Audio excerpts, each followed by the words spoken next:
and a very warm welcome back to the Gimme Wrestling Podcast. We are the greatest tag team podcasters in East Yorkshire. I made a weird New Age Outlaws thing there, but specific to the podcast. So greatest tag team podcasters in East Yorkshire. As far as I am aware, we are the best wrestling podcast in East Yorkshire. You know, there's other wrestling podcasts in East Yorkshire. There are. They're really good as well. There are. There are other wrestling podcasts in Hull that are really good as well. I'd never put myself on that pedestal like you're doing. But I'm doing fine. it right now. That's fine. I'm sparking controversy. Let's do it. We're like the Brock Lesnar's. We just show up once every often and just poo on all the people that work really hard on their podcasts. We just hang out in Anthony's flat, drink tea from our Gimme a Hull mugs. Awesome. Mugs and sit in our Gimme a Hull t-shirts that are available from Patreon on and Redbubble. Yeah, man. And yeah, so all the other wrestling podcasts, they might be the Daniel Bryans, but we'll suplex them. Doesn't matter how hard they work. Doesn't matter how good they are. We'll just suplex them. We just come in a bit. We bumble about a bit and just bumble about a bit, suplex them, get really mad. Well, hang on. He gets paid a load of money. Oh yeah, we kind of fall. This analogy falls short, man. This analogy falls short. So what we're saying is, it's good to be here with you. I'm Ann, and this is Dom. Yes. Wrestling Rewind, episode 52. We've made it to 52, man. That's how many weeks there are in a year. It should have taken us a year to get to this point, but we are lazy, and it hasn't. It's all right. In Your House, okay. 8. Do you like that though? The greatest tag team podcast. I liked it, but yeah, we could say Yorkshire, and then there's plenty of people to sort of come at us. I like it. I welcome competition. I want people to pay attention to what we're doing. Cool. I want people to dig it. So cool. now, not in East Yorkshire, we are the greatest tag team podcast in the world. In Yorkshire. In the world. But I want to fly the flag for Yorkshire. Yeah, but if you want people to come at us, let's go. But we'll get lost in the shuffle. We'll get lost in the shuffle in Yorkshire. We get lost in the shuffle anyway. In Your House 8, beware of dog. Where's the? Like, call it the journalist to me, but this is an incomplete sentence. It is pretty beware incomplete. of dog. And beware of dog too. But just what's going on here? Yeah, I don't know. I'd agree with you. Florence Civic Centre in Florence, South Carolina. It's the only one they've ever had in there, isn't it? It is. The May 26th, 1996, and never went back, and it's probably due to all the problems they had with this pay-per-view, which we're going to talk about and go into detail about. We're also going to go into a bit of detail about Marc Mero this episode as well, so stick with us for all of that. An interesting pay-per-view. We don't see a complete pay-per-view on the one in the network. You see clips of what happened. Basically, there was a massive thunderstorm in Carolina during the night that the pay-per-view was filmed, and the building had a blackout for the entirety of the pay-per-view apart from the first match and the last match, which is all they could use in the pay-per-view. There was no mention of this during the pay-per-view apart from Vince McMahon apologising for the blackout. We'll go into that when we get into it. The following night as well. But it's a good pay-per-view. And I mean, there's some underrated matches. Some solid performances from the likes of Goldust. One of the better pay-per-views of 96, in my opinion. Yeah, I agree. And this is the only pay-per-view to happen in South Carolina, as you've mentioned. And this is the first pay-per-view as well after the curtain call. So after that big moment at Madison Square Garden where Razor Ramon, Diesel, Hunter and Shawn Michaels all went and had a big old cuddle on the stage, which broke the rules of the wrestling industry. And we can see, absolutely, breaking kayfabe, yeah. And we'll see the consequences that Hunter faced with that. Obviously, there's rumors that he was going to be the guy that went over at King of the Ring and stuff like that, and all of that changed because of this, and his push should wait until another year he appears on this card, so we'll talk about it then. Cool. Let's take you back. That's the Twilight Zone. I know, man. That's good. I like it. That's good. The number one UK film at the time was Muppets Treasure Island. Oh, God, I never actually saw that. I wasn't a big fan. The only Muppets film I ever watched was The Christmas Carol. Christmas Carol, man. Everyone loves a Christmas Carol. Yeah, of course it is, because it comes out every year. But there's no holiday that celebrates Treasure Island. That's why it happens. Shame. The number one UK song was Gina G. Ooh, ah, just a little bit. Oh, that's amazing. Ooh, ah, just a little bit. Ooh, ah, a little bit more. Oh, yes, very good. Just a little bit. Also, something looking for. I don't know. No, I don't think anyone knows. You are what I'm looking for. Is that it? Don't know what I don't know, man. Don't know what you're looking for. I don't know. Okay, well, it's one of them. Well, yeah, you sing the bit. It's a and then cracking tune. Are you joking? But then I first thought when he said, you think of the cartoons. Cantona. No, you think of the cartoons that comes out in the UK in a few years. Ooh, ting. Oh, the cartoons. Yeah. Ting, tang. No, it was Gina G at this point. That was the UK number one as well. She was cool, man. I like Gina G. Groovy. WCW has also announced that the night after this pay-per-view, they're moving their, Monday Night Nitro, to a 2-hour show. So big news within the wrestling industry there, and we know the war that comes between these two companies. WCW was doing well.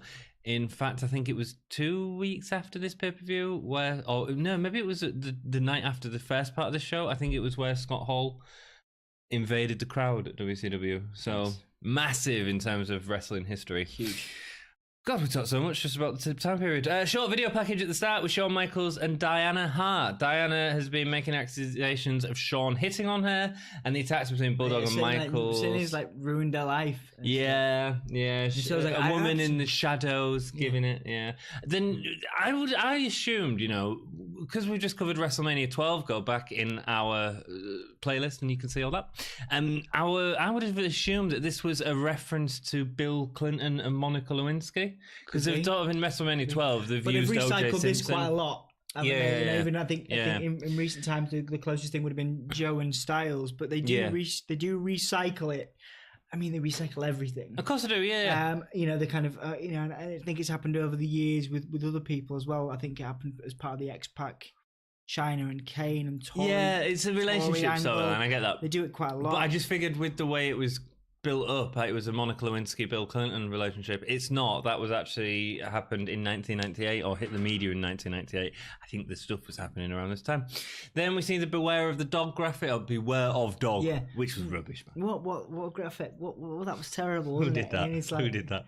I know it's the logo. equivalent of using Comic Sans in 2019. I don't know what that means, but I'm sure that all you graphic designers. The font on Spiders, the font that says on the Spiders roof where it says Spiders. I can't think of it. That font. Basically. Oh right, okay, like. And if people use that, it's like a joke. If you're in the design industry, if you're like a knockoff artist, you use Comic Sans. There we go. So anyone that's a graphic artist will know what he's talking about.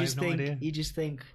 I mean, they had a lot of money even at this time to produce something, but they had the collar around it as well. Yeah, man. I think if the collar wasn't there, I could probably forgive it. It's better than dropping bombs on the town that you play in. Although they might have wanted to after the pay-per-view. First match. They should have had JYD as a special guest in this. Yeah, it makes sense. Ooh. Marc Mero with Sable versus Hunter Hearst Helmsley. That was my junkyard dog barking impression, by the way. That was really lazy. I wasn't losing my mind live on the Gimme a Wrestling podcast. Don't believe you. Right here. From Holy Marc Mero with Sable. That's a good reference to a later on point in the pay-per-view. Marc Mero Sable. We've not done a debut description of Marc Mero, talked about his history, which we do on the podcast. We're not getting as many wrestlers at the minute, but we are going to go do it in this episode. So Marc Mero, in his younger life, he played hockey, followed by football and boxing. He had a lot of success in boxing, winning 4 New York State titles. His boxing career was put to an end after a car accident where he broke his nose. So he went into wrestling. Yeah. Wait a second. Go on. Don't boxers break their noses all the time? Yeah, that's what I thought. It must have been a really severe nose break. Yeah. And then he went into wrestling. Well, I suppose it's... Marc Mero, let us know what happened, man. Yeah, Mark. I mean, Mark, man. Let us know what happened, mate. If you just happen to be watching us, check. Give us some feedback. Give us absolutely. He then got into wrestling, and soon after was signed to WCW, where Dusty Rhodes was the person that gave him the name Johnny B. Bad. Obviously, that was a reference to was it Chuck Norris, Johnny B. Good song? Possibly. Yeah, I mean, he's a great name, great character, great gimmick in WCW. They couldn't use his name when he comes to... Johnny B. Good. Johnny B. Good. I'm trying to remember. Yeah, it's a song, yeah. Is it Chuck Norris? Did you say Chuck Norris? Chuck Berry, sorry. Yeah, I was going to say. Yeah, not Chuck Norris. Yeah, Chuck Norris. Should have made a note of that. He couldn't use his name in WWF, though, as the name belonged to WCW. So they decided on Marc Mero. It's not as good as Johnny B. Bad, is it? Alliteration, you got the M's, you know. Yeah. Marvelous. They had Marvelous Marc Mero later on. Yeah, the Wild Man Marc Mero. The Wild Man name was given to him by Sable. It's just a bit rubbish compared to Johnny B. Bad. It's just I don't know, a bit bland, if Sable called me a wild man, I'd be like... I mean... Yeah, like a T-Rex. Yeah, I've been compared to a T-Rex before now. Have you really? Wow. Is that because he struggled to clap? He used to put lip stickers on the faces of his opponents after defeating them. That was some funny stuff. He also had a feud with Mick Foley after he had like stickers of his lips that he used to put on people after he beat him. He had a feud with Mick Foley after they were pushed as a tag team in WCW. Obviously, in WWF, he was probably most remembered for his feud with Sable, who was obviously his life wife. He actually had a match with her. Yep. And she invented the Sable Bomb as a result. Her quite decent power bomb. Of course, she went on to marry the real life equivalent of the. Oh, we've got notes about Sable in a minute. Well, I was about to make a reference to old B Les. Being the real life equivalent to the Gimme Wrestling podcast. Absolutely, yeah. So we'll cover that as it happens, because I think it plays out partly through pay-per-views. He's also in more recent years had issues with an enlarged heart. Bless him. So he's required heart valve transplant and heart surgery in 2014. Here at the Gimme podcast, we hope that he lives a long and happy life. Is this my hair or yours? Probably mine. Thanks. We really love each other on this podcast. Absolutely. I'm going to go put this back in my tea now. I hope that he continues to inspire people, as he has done. He wrote a book, which is How to Be the Happiest Person on the Planet. Oh yeah, he's a motivational speaker now. Yeah, man, too right. That's awesome. Yeah, you was nominated for an award. Tell everyone about your award you was nominated for. What? I won it. You won it? Yeah. I thought you was like in the top 50. Well. No, I didn't win an award for that. I was just in the top 50. Oh, you was in the top 50. I was just in the top 50, 100 happiest. The top 100 happiest people in the UK like 5 years ago. This dude part of the Gimme a Whole Year Wrestling podcast. In the independent. It's longer than 5 years, by the way. Is it? Yeah, it was a long time ago, dude. I feel. Oh, it feels like mental. On. So I got this thing. I was one of the 100 happiest people, which is. I bring it back up because it's kind of annoying now. Was it the Times? It was in? I am, yeah. The independent. It was the independent. Independent, yeah. But like, I'm miserable now. So I just. It's like 100 people's life who has gone down the. Yeah, there you go. But I did win a National Diversity Award for entrepreneurial excellence. Ah, right, rock and roll. Since we're on the subject. You rock, dude, and now you do the wrestling podcast. Now I do the wrestling podcast with you, and it's wonderful. Oh, rock and roll. Happy. This is the happiest. I'd like to say. Even though I am much more miserable than I was 5 to whatever 10 years ago now. Yeah. 10 years ago now. Yeah. Because I'm very happy to be here. So if you're a happy person, hit that like button. I was trying to say, well, I actually think I am miserable now. I'm actually really happy. Are we going to go through do we need to have a conversation about this? No, I feel good. Are you okay? No, I want to say in front of the 5 people that watch the Gimme Wrestling podcast, I'm the happiest I've ever been. Boom! There Cool. Carry on. Sable. I'd be very happy. Sable. I'd be very happy. Yeah, that'd make you a lot happier. Prior to wrestling, Sable was a model. Seriously. I'm not really. She was married prior to a relationship and actually had a child, but unfortunately he passed away down to a drunk car accident. Her and Marc Mero. The child? No. Her husband still has a child. Hopefully, I didn't do too much research. First husband died. Yeah, and then married Marc Mero. They were together for about 10 years until the divorce in 2004. Before she married Brock Lesnar. Wait. Go on. Brock Lesnar.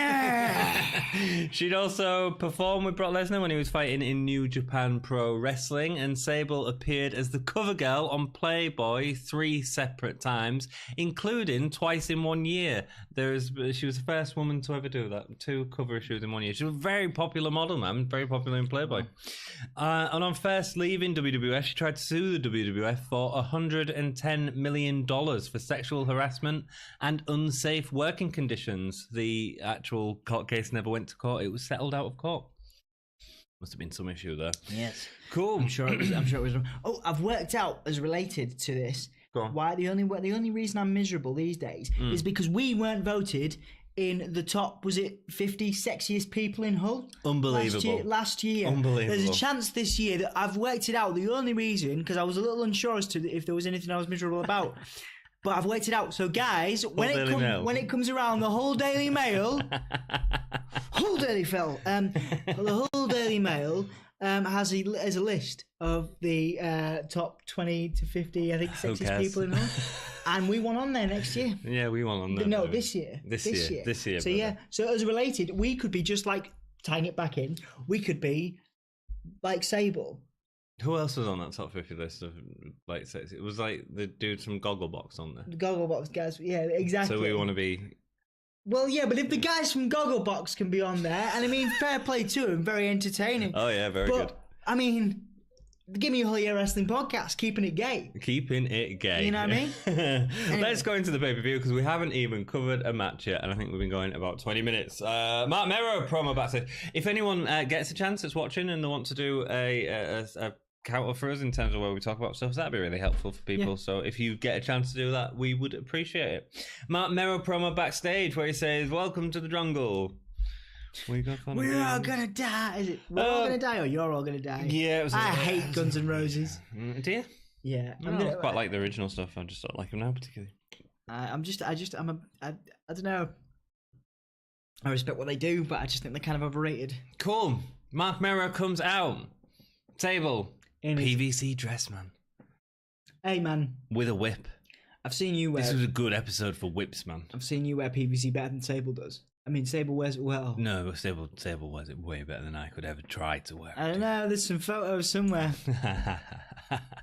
Hunter enters with a new woman on his arm. Obviously, Hunter and Sable had Sable on his arm during WrestleMania. The feud started after this, and it's been built around the fact that Marc Mero has seen Hunter mistreat Sable backstage. Yeah, Jerry was like really throwing shade here. He was like, oh, you know, was it Vince? He was like, oh, I'm sure he would rather have somebody else. Yeah, and I was just like, doing the colour commentary. Poor lady. Poor lady. She was an attractive woman. Absolutely. I thought she was fine, yeah. She's fine. Fine? I thought she was fine. I thought she was fine. Banging. That's very Hull. Mero. Banging. So let's go into the match. Mero was good in the ring. Great dive over the top to Hunter. Nice jump from the apron over the top rope to deliver a leg drop. That was interesting. Cool. Nice to see something different. Helmsley was using dirty tactics like the poke in the eye to try and get the advantage. You can see that Helmsley has been influenced a lot by Michaels with that sort of Irish whip into the corner where he sends himself over. Multiple times, Mero hits the ring post with his shoulder as Hunter starts working over his arm. It's a good enough story, but the crowd don't really get behind Mero. The crowd didn't really get behind a lot of this. So when Mero's escaping the submission, there was no sort of build up to it. Yeah. Could have done with a few more chances for Mero. Hunter was dominating a lot of the match, and when he does, the crowd do eventually get pumped. There's a great spot where he flips over the back of Hunter and uses just his legs, because obviously Hunter's been working over his arms to pull him down for the roll-up. Yeah, like a roll-up. Really nice. Well, it's a pinning position. It was really nice, and it was soon stopped by a clothesline. I like the the wild man little freakouts that he has, where he's like freaking at the referee and he's like looking crazy. Yeah, man. That was one of your favorite things about his gimmick. Yeah, man. I love that moment because I was like, you actually using the fact that you can't do your arm to actually bring in a move that's slightly different. That's I love stuff like that. Sable did a really good job at faking emotion too. She did. Like, she looked really sad. She looked really fake. She looked really, really, really, really emotional about Marc Mero's plight in the ring. Yeah. Oh, it was really nice actually. The ending I really enjoyed as well. Hunter gets heat, locking in the armbar and using the rope for leverage multiple times. Mero eventually gets a headlock to take Hunter off the top rope, followed by a Hurricanrana. Good stuff. I think that's the first time we've seen a Hurricanrana in a WWF pay-per-view review that we've done. That's a bold claim. I think it might be. We'd have to go back. The only person that I'd say could potentially have done it would be 123 Kid, but I don't remember him doing it. There we go. Oh, maybe the Steiners. Because the Steiners... yeah, okay. Maybe the Steiners. Scott Steiner, back in the day, you wouldn't see him doing much these days, but he used to do it. That was his finisher. Cool. Mero goes for a top... Steiner Rana or something. Steiner Rana, yeah. Like Mero goes for a top rope flip towards Hunter, but misses and apparently twists his knee. Hunter, this is really cool. So Hunter points at Sable to watch him deliver the pedigree, cool, yeah. but Sable won't look. So he's got him in the pedigree position and instead goes to confront Sable, going in face. You watch this, watch what I'll do to him, blah, blah, blah. He goes for it again. Obviously, Mero flips him back over the top, catapults him out into the ring post. Knocks him out, which we don't ever see very often. Very like the ring post might get you a 2 count, but yeah. There you go. But it was good. It was nice storytelling. That might have been a punishment from Vince there. Yeah, I think so. Yeah, but it was good storytelling. Psychology was good. I like the ending with Hunter's arrogance being the failing of him. Yeah. I enjoyed the match, man. I thought it was good. Sable goes and celebrates with Wild Marc Mero as he growls in the ring. He was doing a lot of growling. Rawr, rawr, rawr. This is what we do when we go out. Interview with Cornette backstage, who confirms he's got Owen Hart's a manager's license for just one night. And he's now an official manager and will join the Bulldog for the match. The promo was really good. Jim Cornette was really good. So good. Next match. So it's not really the next match because the whole pay-per-view has happened, but it's all been in blackout. So people watching the pay-per-view will have been watching shadowy figures wrestle. You see a clip of it later on. You could still see it. And lots of issues around money back and stuff like this. Not a good time for the company, man. I mean, WCW's doing well. They're moving a 2-hour show, and then you're selling a pay-per-view, and the people that are buying the pay-per-view are watching nothing. Yeah. And then having to go through the refund process, which is like, why bother? Why not just go watch for WCW? Yeah. Not a good time for this to happen, man. No. Not a good time for this to happen. Cool. Shawn Michaels interview with Doc Hendricks, who talks about the bombshell, which Cornette has alluded to, but shows no concern. This bombshell wasn't really a bombshell. It was just a gimmick at the start of the match. Because everyone knows the WWF has a click, whatever that means. On his way down, there's a moment between himself and Mr. Perfect. Quite an interesting sort of look at each other as they go off, building into something later on. Clarence Mason has come out with Michaels, and he states that Michaels has attempted to break up Bulldog and Diana Smith. What did he say? He said he used alienation of affection. Oh man, he just come up with it. It was a load of rubbish. Yeah. It was funny. You're going to go to court for alienation. His actions will cease and desist immediately. Charged with attempted. Yeah. Michaels then rips up the subpoena. So that's a bombshell. Glad we got that out of the way. Bombshell really was. Weird. The two were good in the ring, flying around. Brilliant. One of Bulldog's best performances we've seen. No. I think so. I was really impressed with it. Oh, a lot of rest holds though. Yeah. A lot of rest holds. Yeah, too many rest holds. I think these guys could have put on a way. The dynamic between the two of them. If you in a few years' time, we're going to go to a European title match in London. Yep. Which Michaels wins. Yep. Spoiler alert. But it's brilliant. The dynamic between these two is steadily. It's when Michaels is the DX this time. It's an okay for me. This is an okay match, but these two can put on a stellar match. Could do better. And also, you got to remember the complications backstage because everyone on the card was getting told 2 different endings because there was an ending if the lights were out and there was an ending if the lights were back on. This match had like 3 different endings in case something else happened. Like, it was just all a bit of a mess, really. And you can see the frustrations. I'll talk about it as we go through the match. Michaels has a really interesting moment in the ring where he throws a hissy fit. And I think the match is really ruined because of all that confusion, I think. Michaels just didn't want to work, and Michael was throwing his weight around a lot in this day, you know? The two fly around the ring at the start, and the start is great. Sliding under the ring over and over each other. Some wicked hop hip tosses. Michaels did this really cool slide underneath Bulldog. That was really cool. Yeah, baseball slide under him. Yeah, real nice. Both men are just back on the feet immediately, and that's what makes this sort of thing great. And it's done with so much ease, and it's sort of telling of these guys' abilities that these guys were constantly on house shows head outlining, you know. I mean, they were just really good together. They had great chemistry. It's a shame the match didn't live up to it. And the pair of them have some of the best rope running in the industry, you know, that sort of dynamic. I was one of the best maneuvers in simple maneuvers in history is Michael's the flying forearm he does when he just follows it up with a kick up. Yeah. Brilliant stuff. It's great. It's great. With much more fun. Obviously, Cena does that kind of thing, but Michael's finesse. Oh, it's great. Finesse when he does it. Really good. I mean? Really good. Like the only person that's done anything similar than that since. No, don't say it. Moving on. Bulldog stops himself on the ropes before Michaels is going for the super kick. So a really nice end to that, really good. Michael ends it with a crossbody over the top rope to Bulldog. There's nice stuff from Michaels here at this point in the match. And then he gets a little rest hold as Michaels locks him for a reverse chin lock, but Bulldog eventually lifts him up on his shoulders and falls back to get him off, which was nice, dropping him. Michaels goes for a crucifix, but Bulldog stands firm before slamming him down. Again, nice spot. You see Bulldog lock Michaels in a chin lock, so it gets a bit restful. Yeah, this is definitely it slows down a little bit. Someone in the crowd was yelling out. Now, I think they were getting on Michaels... What's the word? I want to say nerves. Nerves, thanks. Think of a word. But so he's getting annoyed with someone in the crowd, and you can see that he is. They keep shouting out. I think they're shouting positive towards Bulldog, and it's drawing attention. It's drawing the whole crowd's attention, and Michaels is just throwing a hissy fit that the attention's not on him. You can see him. It works in terms of No, it don't, because he's in this rest hold, and then he sort of puts his hands on his shoulders, like looking like, it doesn't even matter that I'm in a rest hold anymore. And then starts talking to the ref, and then they go down so they can carry on talking to the ref. And it's like, oh, come on, man. I mean, this is like a main event. Like, these guys didn't even know whether this was going to make it to air or not, whether this was going to be part of the continuous storyline.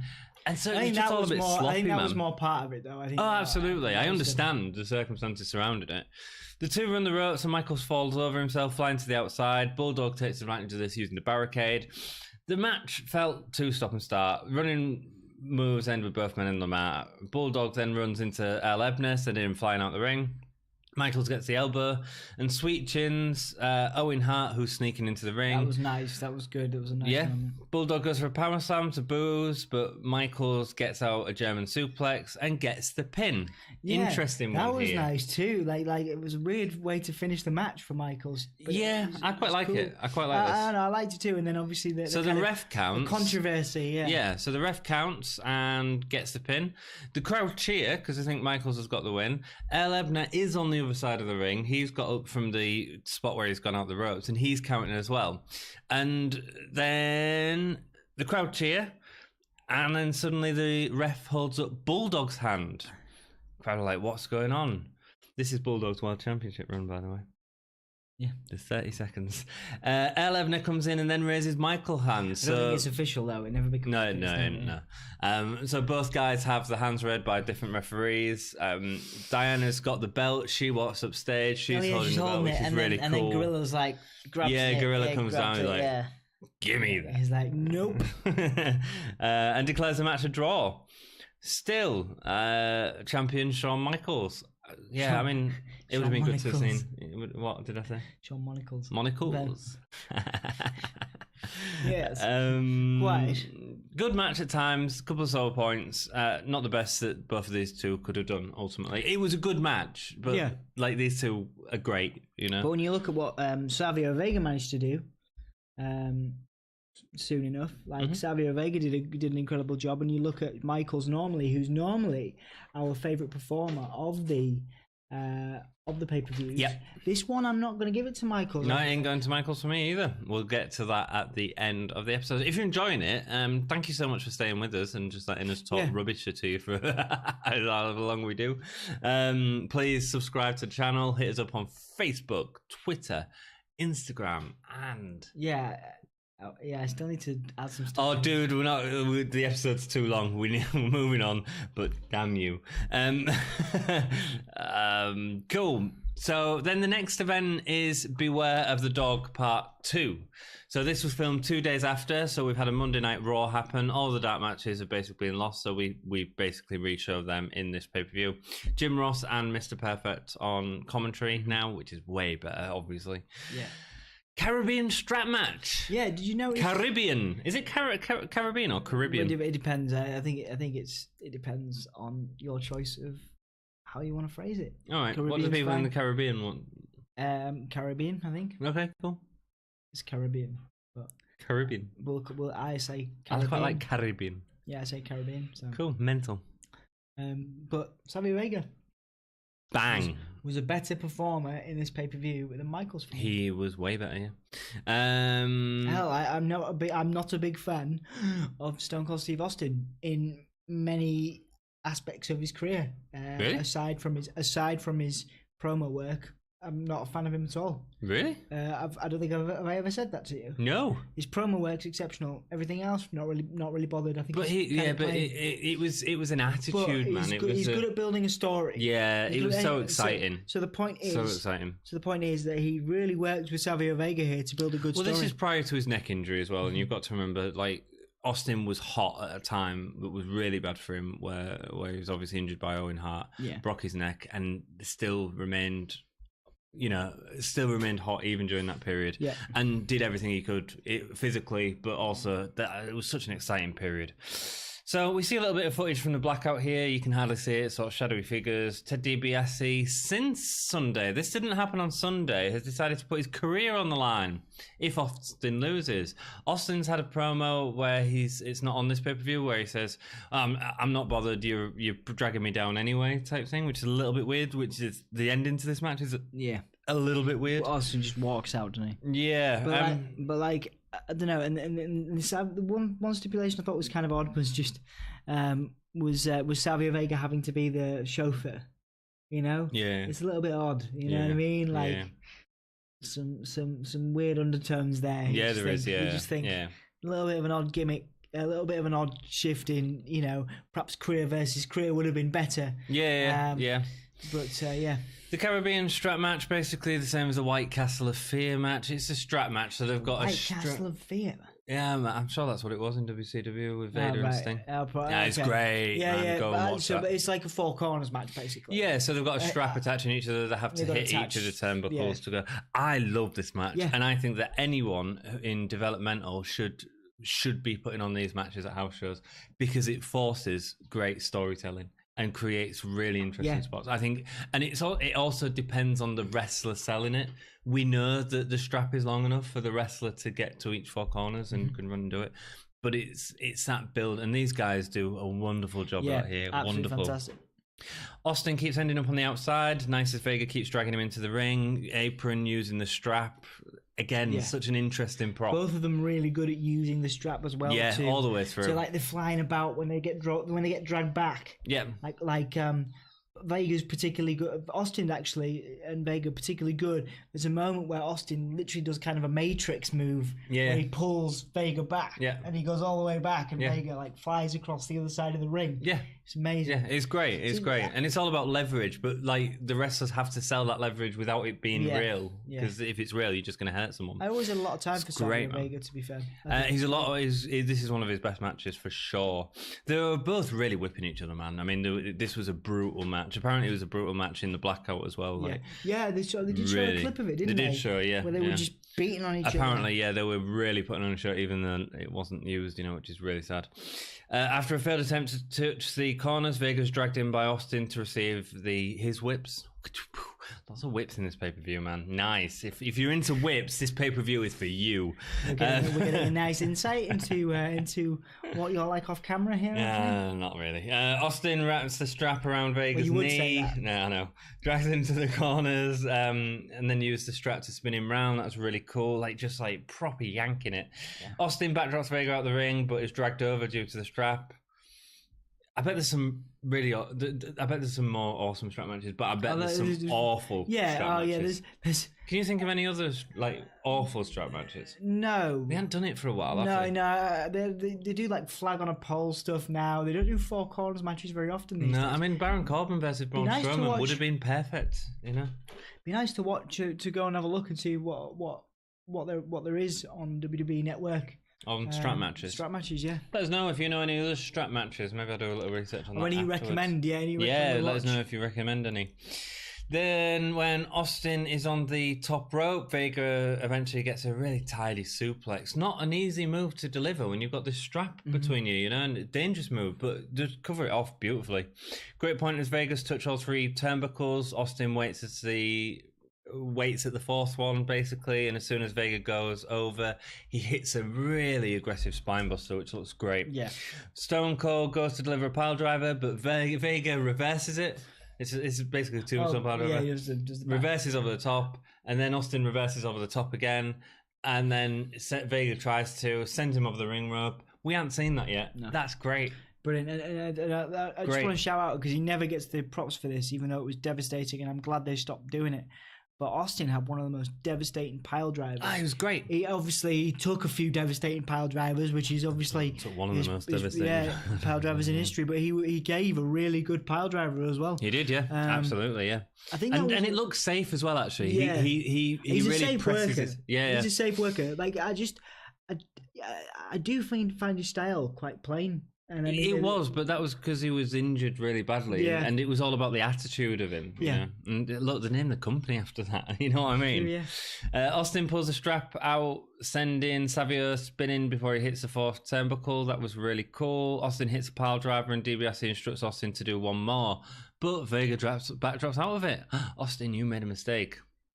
Austin then locks on the $1 Million Dream, a nice reference because we've got the $1 Million Man there, obviously. As the manager, Austin didn't mean a manager. We can talk about that afterwards if you want.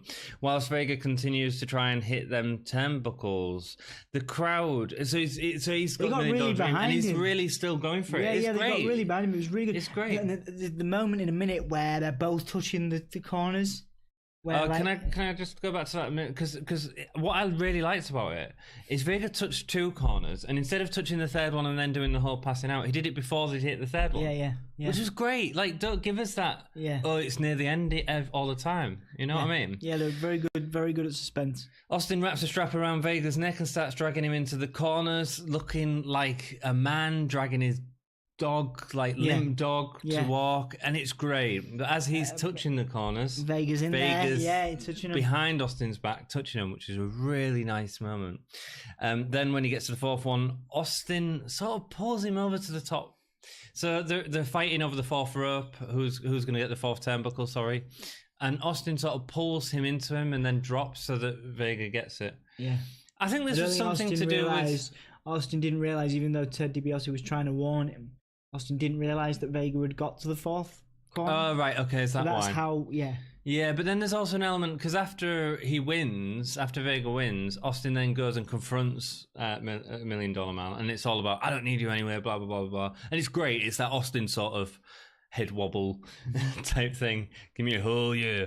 And then Austin shouts $1 Million Man. Vega gets in the ring, tells him not to play that music. It's the wrong music. Play na na na na na na na. Do we need it? I mean, we don't need it nowadays. Like, we don't need the music to play. We just do it anyway. But back then, that we're conditioned as wrestling fans because of this time where they were actually putting the cassette in and playing it. And God, great match, great story, great drama. Love it. Brilliant. I think it's so underrated. Oh, yeah, totally. And like compared to the Mania match. Vega, though, I think he's a brilliant performer.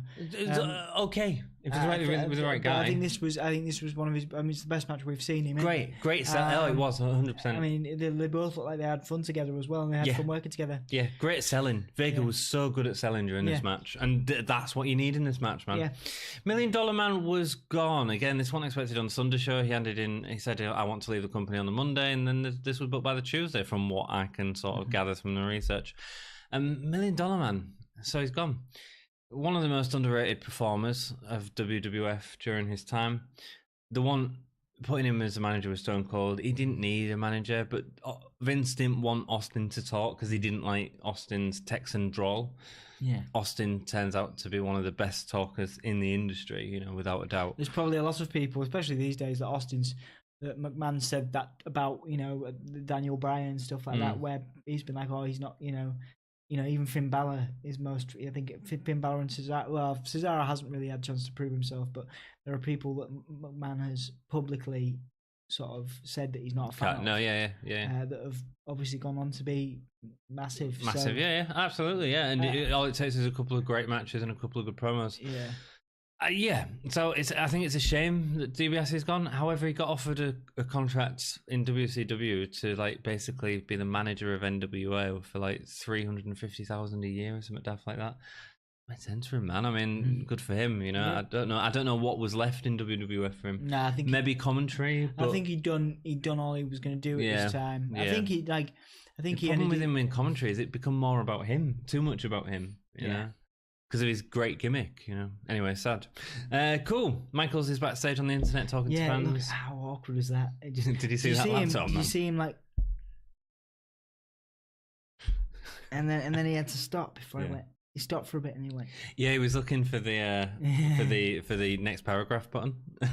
Run like that. Yeah, he was literally just there, like typewriter reference. Yeah. He was literally like there, like, what am I doing? I know, yeah. And then why am I doing this? Yeah, and then Ted DiBiase was on the line as well afterwards, wasn't he? And I'm like, why would he want to talk after? Yeah, get fired. Yeah. Anyway, Yokozuna versus Vader next. Vader's trashed Yokozuna's legs a couple of weeks ago on Raw, delivering 3 Vader bombs. It did. It looked good, really good. Better than this match. Yokozuna comes out fast, attacking Vader before the ring bell. Now, this is half of the match actually.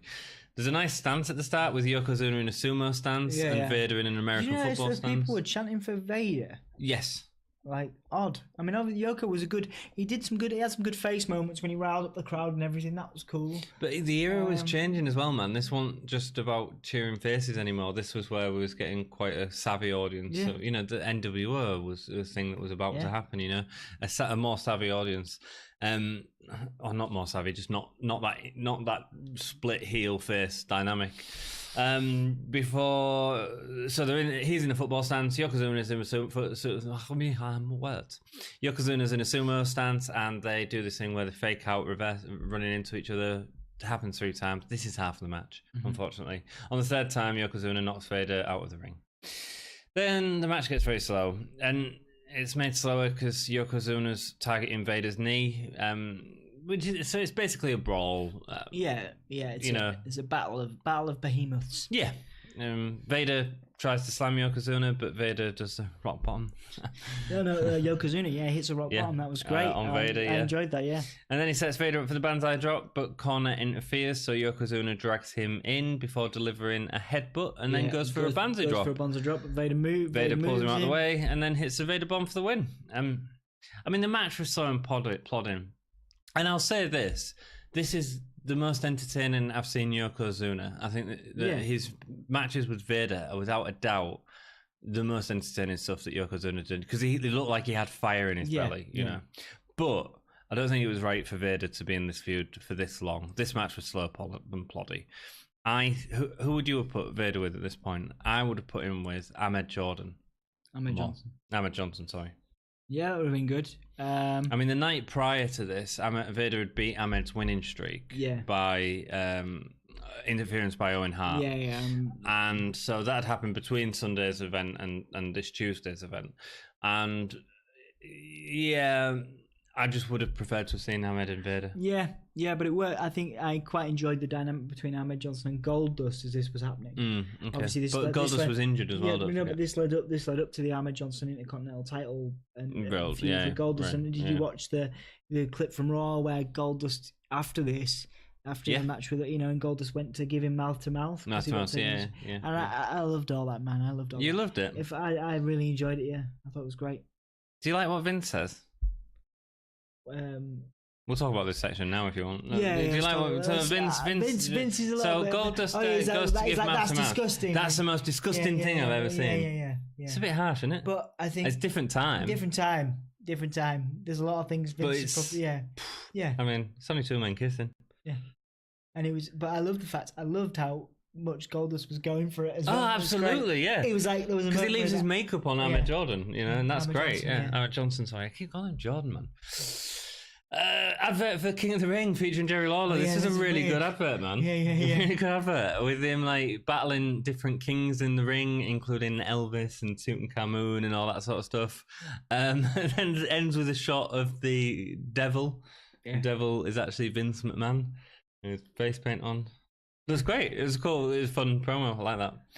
So the next match we have is the casket match. Bit of a dream match for me, man. This whole thing worked out really well because it they introduced one of my favourite wrestlers. It's an interesting match, and this is not a very good match. I really enjoyed it. I'm gonna contrast you. I thought it was great. I thought it obviously introduced one of my favourite wrestlers of all time. Oh yeah, not my actual favourite wrestler of all time. Yep. At the end, but like Goldust really did well here. It was slow. It wasn't a fast. Did well. I think we give too much credit. I think Undertaker gets too much credit a lot of the time for his matches, but Goldust really held his own here. Great later on in his career. Can we just say Goldust got a bloody tombstone off on the Undertaker?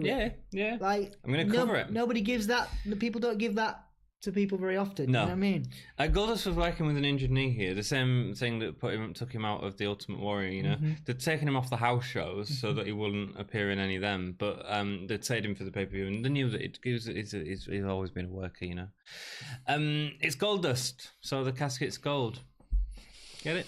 Yep. Cool. Goldust had given Ahmed Matamouf, we talked about that. Undertaker has the advantage early on, usual sort of attacks. Dustin Rhodes does an awesome job of selling. He always has done. Selling his fear of the casket. The problem with doing this podcast is I go back over performers. Yep. And while some people, you look back and you go, you know, there are some people that you look back and you think, like Jake the Snake. Yeah. I look back, you know, before we started this podcast, I was like, oh yeah, I love Jake the Snake. Go back on his matches and I'm like, yeah, okay, it wasn't that great. No, it was DDT's an amazing finisher. DDT. But I go back on Goldust and I'm like, why did... I mean, obviously he is one of the greatest of all time, and he's some of it is great. He's one of the greatest Intercontinental champions of all time. But I just think, why not have just... Why couldn't they have given him a title? Oh, a world title. Okay, cool. You know? Well, like, just once. Yeah, he was an Intercontinental champion, and he was good Intercontinental. He's considered one of the best of all time with an Intercontinental title. You know? Well, he's all right. I don't think this run with Undertaker is as good as... Of course he is. I don't think this run with Undertaker is as good as his slightly later run with the Undertaker, where that incredible promo happens. I miss it. Like, when is that?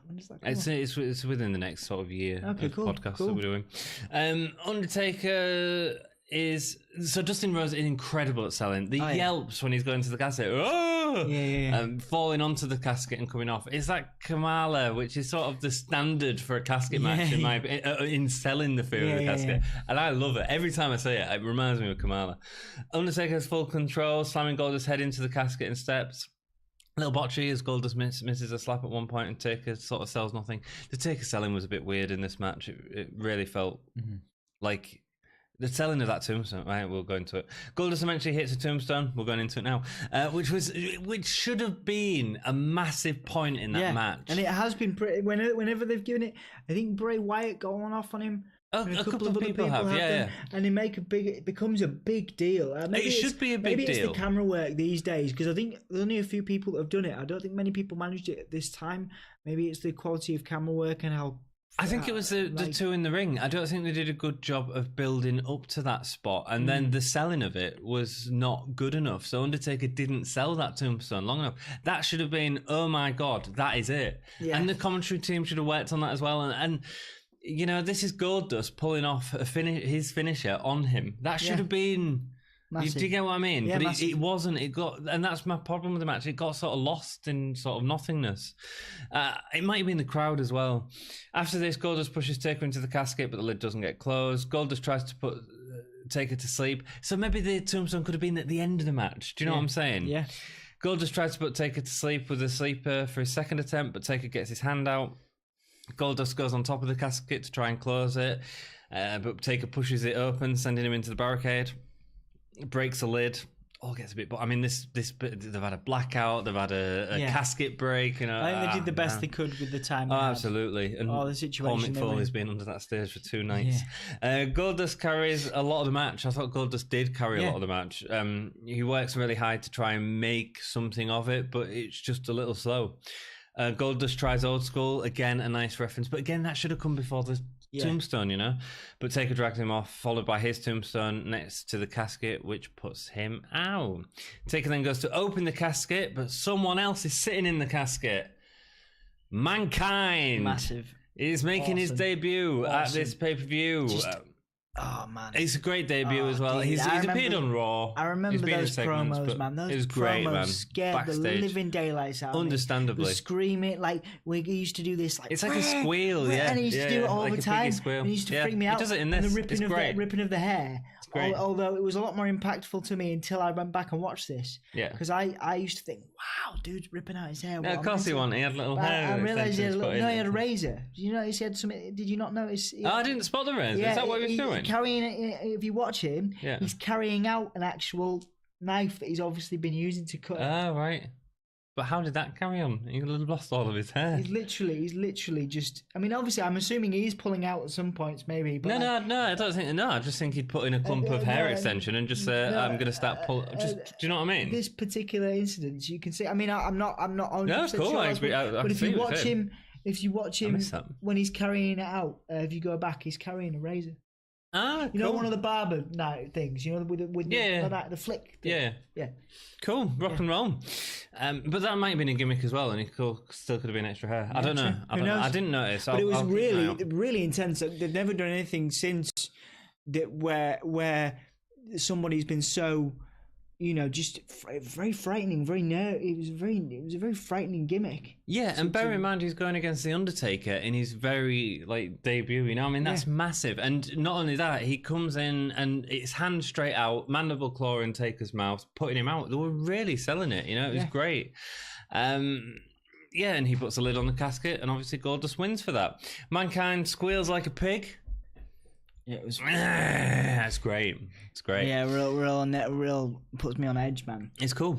But it's cool. Like, you look at him now. It's a serial killer, isn't it? Yeah, you look at him now. You just think, wow, you know what I mean? What an incredible storyteller. Yeah, it's great. He's great. It was He's the stuff of so nightmares. dynamic. I mean, we've talked about Mick a few times. We both love Mick Foley, and it's because of stuff like this. Which it was is the great. stuff of nightmares, man. Back in the day. I agree. Did you ever watch those basement promos? Yeah, man. I think some of them are on YouTube. With the rat. Yeah, the rats. Yeah, man. Yeah, he's like, great. Yeah. So the casket starts smoking. I think Undertaker was having a fag inside. Yeah. Paul Bearer takes off the lid. This is before the days of sort of big video walls for the whole audience to see what was going on. So the audience just don't react to it. The Undertaker's disappeared. Oh. Yeah. Ooh, Smoke. mystical. Mystical. Where's he gone? Paul Bearer's like, where's he gone? Squealing, and I think someone in the audience was just laughing at him. You know? Yeah. Like, oh. Yeah. And then the place goes black. You know, there's like a blackout, an actual intentional. Well, what's Mankind done with the Undertaker? And that's what, you know, the intention. An intentional blackout. Mental. I thought the match was okay. I just don't think the chemistry was there yet. I think it comes later on, and that sensational promo where Goldust is in the ring and he's flirting with Undertaker. Oh yeah, I know. I have seen that. Not in this. I just remember watching that just because. Yeah, that comes out in a later, and them matches I think are slightly better than this one. Yeah. Dustin did a lot of work here, especially considering he's injured. So good on him. How many gay stars are you giving this pay per view? 2.5. 2.25 for me. It's worth watching. There's a couple of solid moments, a couple of weird endings. Best match. Vega and Stone Cold. Easily Caribbean strap match was great. Best performer, Savio Vega. He's selling in that match is outstanding. Yep. You know, Austin did a great job as well. Yep. Holy chip moment. Holy chip. Holy chip. Holy chip. Mankind's arrival. The arrival of Mankind, brother. Awesome. Amazing. We finished. Thank you so much for joining us. Yes. If you've enjoyed the podcast and enjoy watching us rant for hours and hours about wrestling and our personal life. And and also just to be a bit, but it's your birthday coming up, so happy birthday. Cheers, dude. I appreciate you being here on this planet and being able to do this podcast with me. And please leave a couple of happy birthday messages for our Anthony in the comments. Thank you very much. Keep it gay. Tell people to subscribe and stuff while I find the transition button. Subscribe, YouTube, Twitter. You can't subscribe to Twitter. You can follow us on Twitter. You can subscribe to us on... You can't really subscribe to us on Instagram, but you can follow us on Instagram. Follow us. Subscribe to us on YouTube. We're at 92 currently. So... Oh, yeah, man. We want 100. Yeah. Keep it gay. Keep it gay. 100.